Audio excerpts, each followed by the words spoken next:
سورة الجاثية هو بنسي. أعوذ بالله من الشيطان الرجيم. بسم الله الرحمن الرحيم. حاميم. تنزيل الكتاب من الله العزيز الحكيم. إن في السماوات والأرض لآيات للمؤمنين وفي خلقكم وما يبث من دابة آيات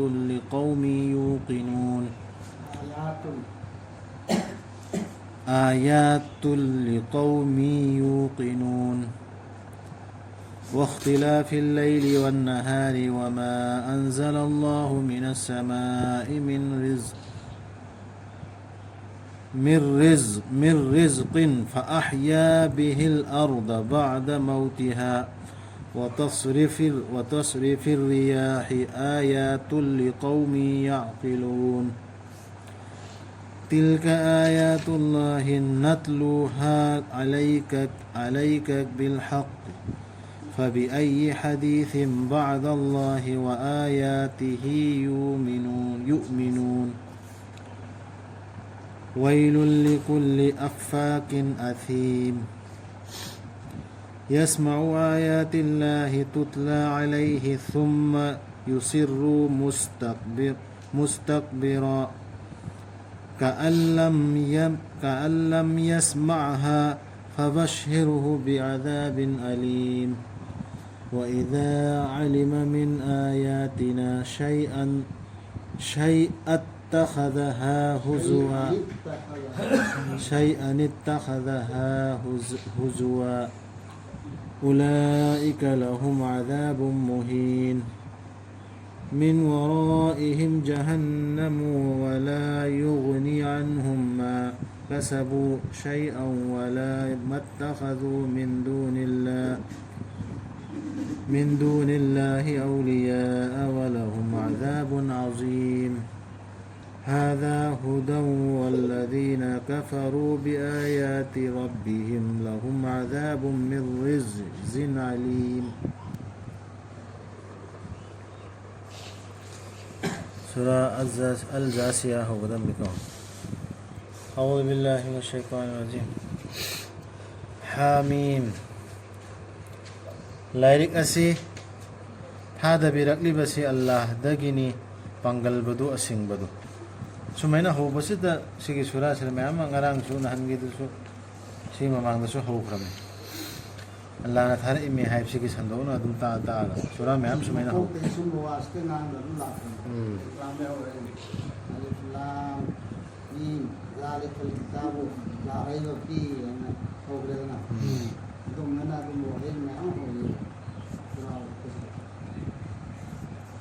لايك أسيد هذا برقلي بسي الله دقني بانقل بدو أسين بدو تسهيل نمك أسمان سنگدا مسون بيتري بيد ليربني خدم سين هذا بسين جدما أمسون نكوي بسيمبي كبا كسيمدا أمسون ما نسايتوكتونا تمخربا لين أوتونا لي جتلبا جيب سنگدا ليبني خدم سين جيت نتهذا بسين جدما أمسون أهين أمسون نونتيلغي ياوندا 846 أمسون أهين أمسون نونتيلغي ياوندا أمسون ألانا أتيادغي تهذا برقلبا جنجاك إسين أدوغا مدونا ألانا هنگت هنبينيبا مدودا بيتريبيبو مدونا سيروبا متوندا أمسون مانا نونسيت سينغي مايرم ꯍꯣꯡꯍꯜꯂꯤꯕꯁꯤꯗ ꯂꯩꯔꯕꯅꯤ ꯈꯨꯗꯝꯁꯤꯡ ꯈꯟꯊꯕ ꯃꯤꯁꯤꯡꯒꯤꯗꯃꯛ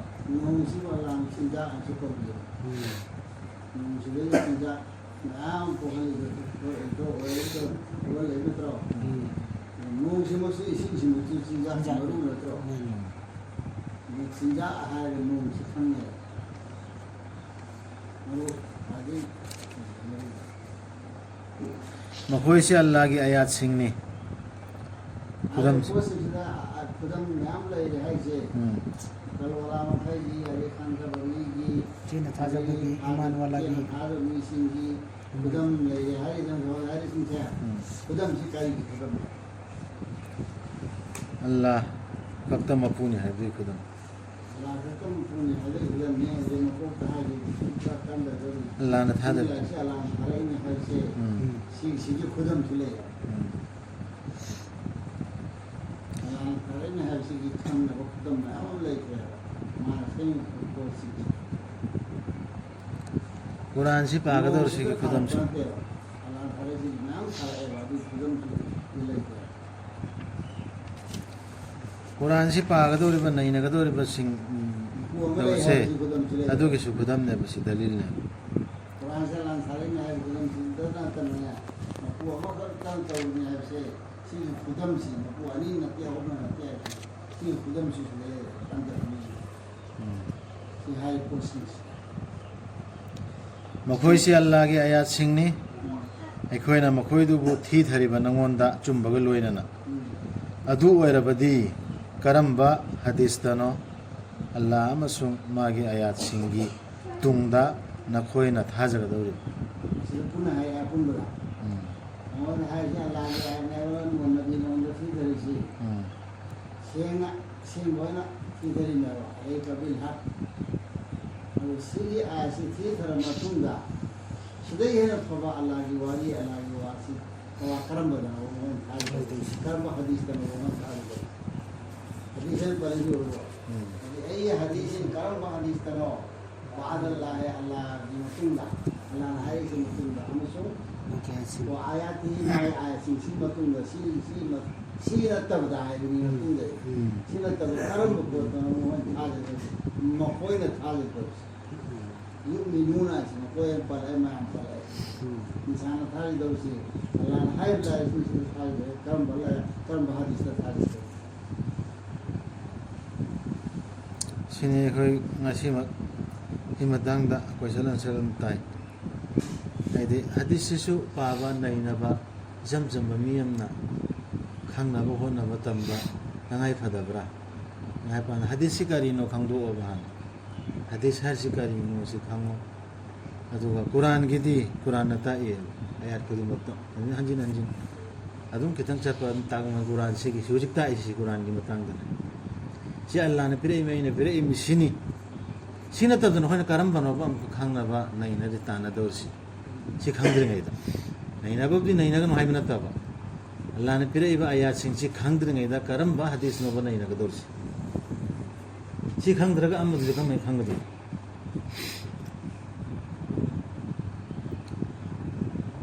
अवाबिनी चिंथीब पापी खुदिंगमक्की करंब चिंथीबनो मखादा लानी माना तारगा अल्लाह के आयात सिंह मंगोंद थी थबदु तासु तारा माना तारगा अल्लाह के आयात सिंह मंगोंद थी थबदु अदुगी तुंगदा माना अनम कंसिल्लिबा पुंथोक चाउथोकपदा माना मखोइबु तादबगुम अदुना पाउ पिरो मंगोंदा चाइना लैरबा दंदीगी అలాగే సుమాన తారబ అదుగ ఖంగదవ తాదబ సాధననే అన్నం కంచిలిదు ಅದು ಚೈನಾಲೇ ರಬ್ದಂದಿಗೆ ಪಾವು ಪೀರೋ ಮಾನ ಖಾಂಗ್ಲಬ ಮತಂದ ಅꯩꯈꯣꯏಗೆ ಅಯಾಸಿಂಗೆ ಕರಿಗುಂಬ ಖರ ಮಾನ ಲೌವಿ ಮಖೋಯ್ದುಬು ಫಾಗಿ ಓಯ್ನ ಮಖೋಯ್ದುಗಿದಿ ಚೋಪ್ಹಲ್ಲಗದಬದಂದಿ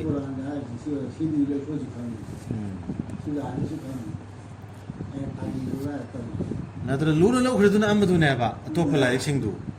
सिक्सिना इयांग यांग ना थम्मगाने सिबदि खांगेदा सिगि निसिरा इरि सिक्सिया हाइरि मखोगी ममांगदा लैरे जहन्नम ठिकानानो जहन्नम जकदोरसि दुम फोना खांगे मखोगी ममांगदा लैरे जहन्नम कान हल्लरोय मखोयदा मखोयना तानसिनखिबदुना गरि अमत्ता नत्रगा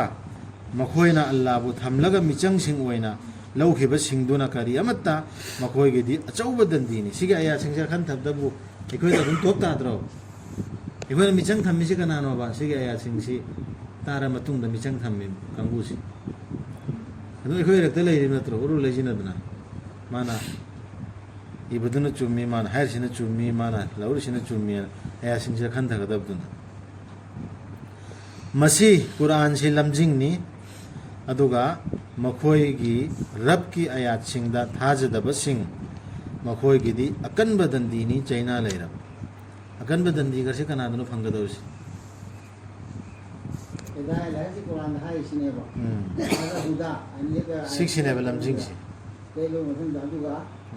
al do singdo Allah ya sin al singdo aduga na si silu hidayah ne yadabo mi singdo adu azab ne ba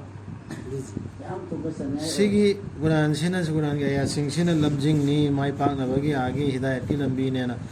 thajadaba mi si ekhoi marakta na tur leiri si sina ya de haipsi sidi pura tungoina thammaga lamjing phanggador si amma somda ta idune ba si phokse lu sumain tau na kain ta leita ko pahum amsu oyeba phokun ni idina siratal mustaqim atum lambi na lamjing biyo da lamjing biyo na ikon namaz zakat bagi hai idina siratal mustaqim shire de aja huda sini ne adi wahai adi ayat ki su pahum ne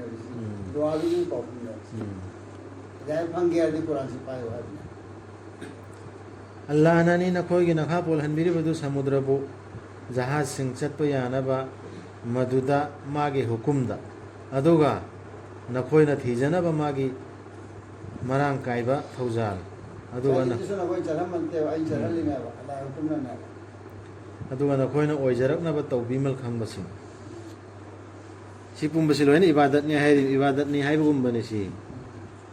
ai ai Allah na piri ibn ni'mat sing du ai na honarani ai na thirani chalani koirani aduga amka Allah ge shukriya da tawbisi ne ba ibadat hai si zikr hai si tawbimal khangwa zikr hai si na somda karin ta si di kain ta khang da bi dekho in tawram misena subhanallah Allah qur'ana tasbih si pai khatna pi rusi me am se kan pi ru me am se si ke ai mal pi ban se ba ibadat tawram ne ba शिक्षिने बे इबादत शुक्रिया अदा तो वो तो शिक्षिने बे इबादत से जिक्र है से tawibal kan bo na na ala tawibal kan ba di man hai in du na tra माने अदुगा माना अल्लाह ना नखोई ना खा पोल हन बनी आसमान सिंह द लैरिबा मखैदु अमसुंग पृथ्वी द लैरिबा मखैदु पुमना मक्तु अल्लाह द गिनी तसेंगनमक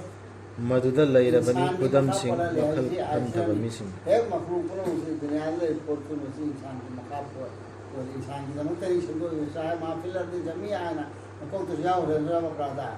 तो इंसान की जन्म शुरू हुई ना इसी शिदा मका हाय से मखा पोल हल से ना कोई कुटुंब दल है से कोई तो नहीं तो भी आता स्प्रिंग को पोसे में आ गन तो से सी जमीन दले बा आसमान ले तो नियो बना नियो एकदम मुसखर और तो मुसखर तिहल ले दिन मखा पोल हल है अपने बा मखा पोल हल से अल्लाह ने बस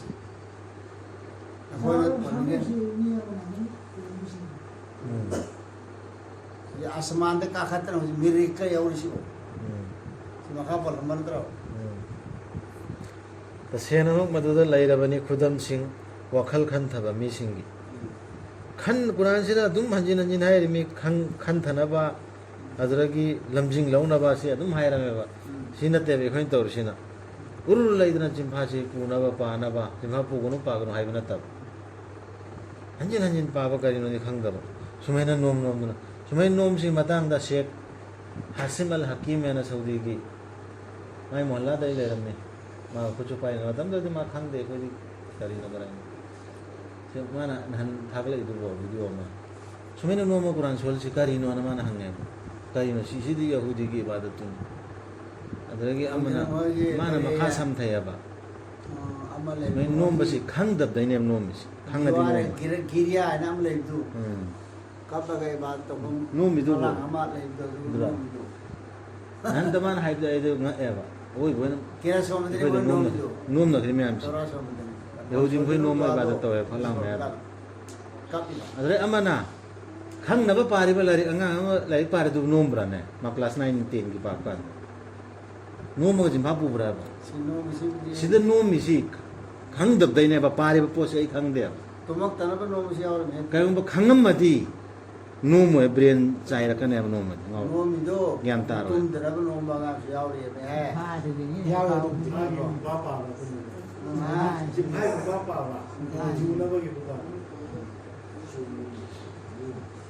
ꯄꯥꯔꯤꯉꯩꯗ ꯆꯤꯐꯥ ꯐꯔꯤꯉꯩꯗ ꯇꯨꯝꯅꯤꯡꯉꯛꯄ ꯂꯥꯛꯇꯅꯕꯁꯨ ꯅꯣꯡꯃꯤꯗ ꯃꯥꯅ ꯍꯥꯏꯕꯅꯤꯀꯣ ꯑꯩꯅ ꯍꯥꯏꯕ ꯅꯠꯇꯦ ꯍꯧꯖꯤꯛ ꯑꯩꯈꯣꯏꯅ ꯏꯕꯥꯗ ꯇꯧꯔꯤꯁꯤꯗꯤ ꯁꯨꯃꯥꯏꯅ ꯅꯍꯥꯟ ꯍꯥꯏ.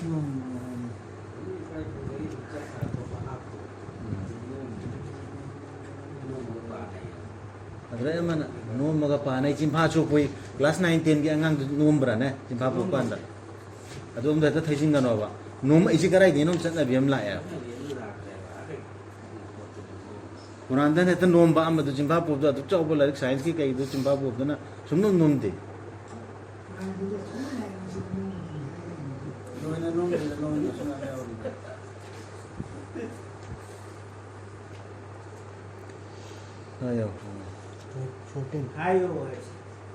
ꯍꯥꯏꯌꯨ ꯃꯨꯍꯝꯃꯗ ꯁꯜꯂꯜꯂꯥꯍꯨ ꯑꯂꯩꯍꯤ ꯋꯁꯜꯂꯝ ꯊꯥꯖꯕꯁꯤꯡꯗ ꯅꯣꯡꯃꯗꯤ ꯑꯜꯂꯥꯍꯒꯤ ꯅꯨꯃꯤꯠꯁꯤꯡꯗꯨ ꯂꯥꯛꯀꯅꯤ ꯍꯥꯏꯕꯒꯤ ꯑꯁꯥ ꯇꯧꯗꯕꯁꯤꯡꯗꯨꯕꯨ ꯉꯥꯛꯄꯤꯅꯕ ꯃꯥꯅ ꯁꯥꯁꯇꯤ ꯄꯤꯅꯕ ꯃꯤꯁꯤꯡꯕꯨ ꯃꯈꯣꯏꯅ ꯇꯧꯈꯤꯕꯗꯨꯒꯤ. ꯑꯃꯨꯛꯀ ꯍꯟꯈ꯭ꯔꯁꯨ ꯌꯥꯕ قل للذين آمنوا يغفروا للذين لا يرجون أيام الله ليجزي قوما بما كانوا يكسبون. هايو هذا بس دا الله کی نمت سنگدو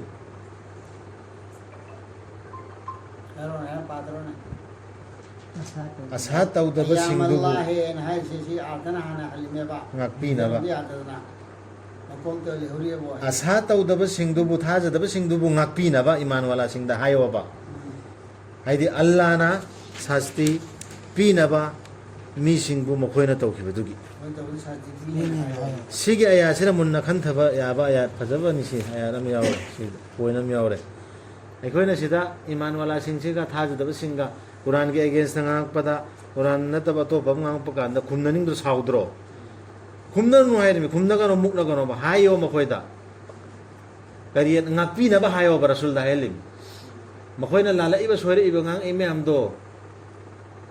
usinar nu ngaktu atop du yaw khre dana ngakthop bi kho karigi no ay panda Allah na hayang adam khoi hisab tawne si Allah gi order am ne basi sina te be khoin tor mi si tat tan heta khidang soire pada nang kari khangdana no yokhan arimen atop ayatana salam tawram le thoro hay khre makka ge mushrik sing dagi sida hay resi moidu iman wala sing da hayona helimi karigeno moidu ngakthuk pi ko hadok pi khro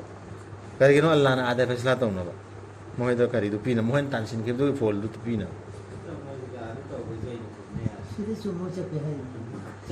asigi se Allah ki hukum da mangakkan banaba adre amana kari Allah tahu